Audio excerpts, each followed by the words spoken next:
प्यारे विद्यार्थियों, एक बार फिर आप सभी का भूगोल की इस ऑनलाइन कक्षा में स्वागत है। पिछले वीडियो में हमने नदी के कार्य और अपर्दन के द्वारा जो निर्मित स्थल रूप हैं उनकी चर्चा की थी। इसी क्रम में आज हम देखेंगे कि नदी के निक्षेपण से जो निर्मित स्थल रूप हैं उनसे किस तरह की स्थलाकृतियों का निर्माण होता है। तो हमने देखा था कि नदी के 3 कार्य होते हैं: अपर्दित पदार्थ का परिवहन और अंत में उस अवसाद या मलबे का निक्षेपण अर्थात जमाव। तो नदी अपर्दन करती है, पहले उस मलबे को लेकर जाती है जिसे परिवहन कहते हैं, और अंत में जैसे ढाल कम होने लगता है नदी का, तो जो मलबा या अवसाद उसके साथ रहता है या चट्टानों का चूर्ण जो रहता है वो धीरे धीरे कहीं ना कहीं जमने लगता है, उसका निक्षेपण होने लगता है। तो नदी निक्षेपण में जो होता है वो कई कारणों से होता है। या तो नदी के जलमार्ग ढाल में कमी आ जाए, या जो जल का है अधिक विस्तार होता है नदी के मार्ग में कोई अवरोध आ जाए, जल के आयतन में कमी आ जाए, या बोझ है अवसाद जो है वो अधिक हो जाए जिसका नदी परिवहन नहीं कर सके। तो इस तरह नदी के ढाल में कमी होने के कारण, अवसाद में वृद्धि होने के कारण, या जो नदी जल का आयतन है उसमें कमी होने के कारण जो मलबा या अवसाद है वो धीरे धीरे जमने लगता है, जिसे निक्षेपण कहते हैं। तो इस निक्षेपण के द्वारा कई तरह के स्थल रूप बनते हैं, जिसमें जलोढ़ पंख, जलोढ़ शंकु, प्राकृतिक तटबंध, बांध, बाढ़ का मैदान और डेल्टा मैदान, ये कुछ रचनात्मक स्थल रूप कहलाते हैं।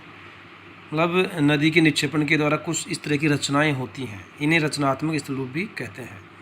तो जलोढ़ पंख जो हैं वो नदियों के द्वारा निर्मित इस तरह के स्थल रूप होते हैं कि जैसे ही नदी पर्वतीय क्षेत्र से नीचे की ओर उतरती है तो ढलान में कमी होने पर जो है कुछ भारी पदार्थ व हल्के पदार्थ उस पर्वत के निचले भाग में, जैसे ये मान लीजिए पर्वतीय भाग है तो यहाँ से नदी निकल रही है, तो ये पर्वतपाद कहलाता है या पर्वत का आधार। यहाँ वो स्थल रूप वो अवसाद जमने लगता है। तो यहाँ ढाल कम हो गया तो जो पदार्थ हैं, चट्टानें हैं बड़ी या छोटी, उनका मलबा, उनका निक्षेपण होने लगता है। तो जब वो निक्षेपण होने लगता है तो वो अर्धचंद्राकार रूप में हो जाता है, उनकी आकृति अर्धचंद्राकार हो जाती है। कहाँ? पर्वतपादीय क्षेत्रों में, पर्वतों के नीचे तली पर। तो इस तरह की अर्धचंद्राकारी आकृति को या अर्धवर्ताकार आकृति को क्या कहते हैं? जलोढ़ पंख। तो जलोढ़ पंख का निर्माण पर्वतों के नीचे, जहाँ जैसे ढलान कम होता है वहाँ मलबा जमने लगता है, उस और मलबे की आकृति किस तरह की हो जाती है? जमकर एक ढेर सा हो जाता है, वो अर्धवर्ताकार, उसे जलोढ़ पंख कहते हैं। अगला है जलोढ़ शंकु। तो जलोढ़ पंख और जलोढ़ शंकु में लगभग समानता है, अंतर एक ढलान का होता है और थोड़ा आकृति का। तो जो जलोढ़ पंख होते हैं वो वास्तव में शंकु की आकृति के होते हैं। शंकु की आकृति कैसी होती है? त्रिभुज नुमा। यहाँ जलोढ़ पंख की आकृति हो रही थी अर्धवृत्ताकार, लेकिन जब त्रिभुज नुमा आकृति में, शंकुआकार आकृति में मलबे का जमाव होता है, इसका ढलान खड़ा होता है, तो उसे कहते हैं जलोढ़ शंकु।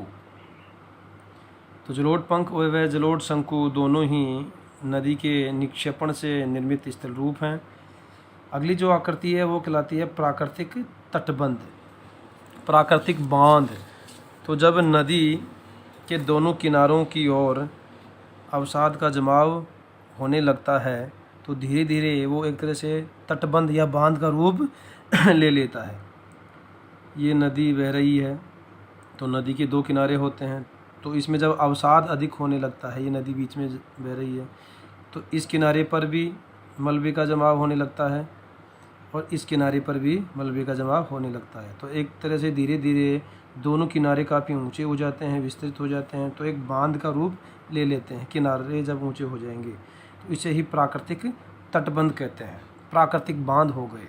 लेकिन कभी कभी इन प्राकृतिक बांधों का नुकसान भी हो जाता है, जब अधिक पानी की मात्रा हो जाती है या अवसाद अधिक हो जाता है तो पानी इन किनारों को तोड़कर आसपास के क्षेत्रों में बाढ़ के हालात हो जाते हैं।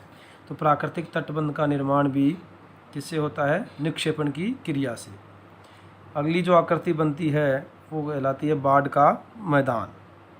तो नदियाँ प्रतिवर्ष बाढ़ लेके आती हैं और उससे जो है मैदानों का निर्माण होता है, जैसे कि खादर, बांगर। तो नई मिट्टी जो प्रत्येक वर्ष आती रहती है वो खादर, और जो पुरानी मिट्टी का ऊंचा क्षेत्र रह जाता है वो बांगर। तो ये बाढ़ के मैदान जो है, मैदानी भाग हैं, ये भी नदी के निक्षेपण से बने हुए हैं, जहाँ कृषि क्रिया अधिक होती है। और अंत में जो इस स्थलाकृति का निर्माण करती है नदी अपने निक्षेपण से, वो है डेल्टा।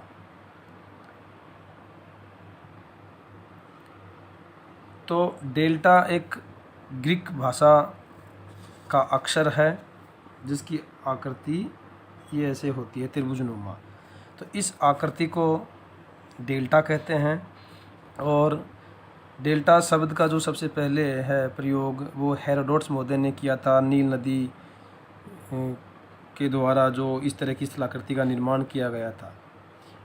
तो डेल्टा का निर्माण वहाँ होता है जब नदी विसर्जित होती है। मान लीजिए अपन यहाँ गंगा नदी का उदाहरण लें, तो हिमालय से निकलने के बाद जब ये बंगाल की खाड़ी में विसर्जित होती है, तो अंत में जब सागर में विलीन होने से पहले ये कई वितरिकाओं में बट जाती है, छोटी छोटी शाखाएं हो जाती हैं, और उन वितरिकाओं के बीच में कुछ मैदानी भाग बन जाते हैं। तो इस तरह से देखने पर इसकी आकृति कैसी होती है? त्रिभुज नुमा। तो ये डेल्टा मैदान कहलाते हैं। ये भी काफ़ी उपजाऊ हैं। तो इस तरह की स्थलाकृति डेल्टा कहलाती है।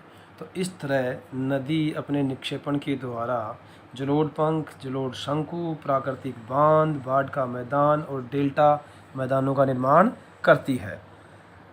धन्यवाद।